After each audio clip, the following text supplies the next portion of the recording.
மறுபடியும் சொல்றேன், கட்சி நிதின்ற பேர்ல அடிச்ச கொள்ளைய ஒண்ணு ஒன்னா கவர்மெண்டோட கஜானாக்குள்ளேயே கொண்டு சேர்த்துக்கிட்டே இருக்கிறாங்க.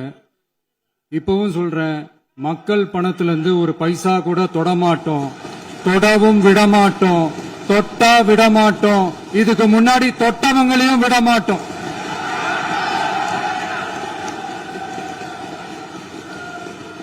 ஒவ்வொரு ஊழலா வெளியில வரும் போலயே ஒவ்வொரு வேஷமா கலைஞ்சிரும் போலயே இங்க இருக்கிற நிறைய பேரு நடுங்கி போய்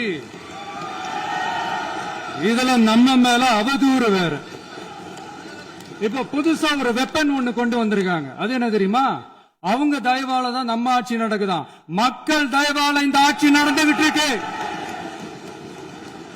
மனசாட்சி உள்ள சக்திகளோட ஆதரவால இந்த ஆட்சி நடந்துகிட்டு இருக்கு.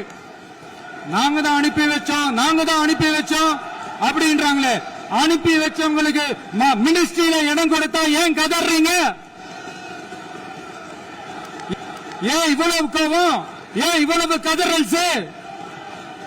இதுல இன்னொரு முக்கியமான விஷயம், மார்க்சிஸ்ட் கம்யூனிஸ்ட் கட்சி நமக்கு ஆதரவு கொடுத்தது சுயேட்சையா எடுத்த முடிவுன்னு சொல்றாங்க.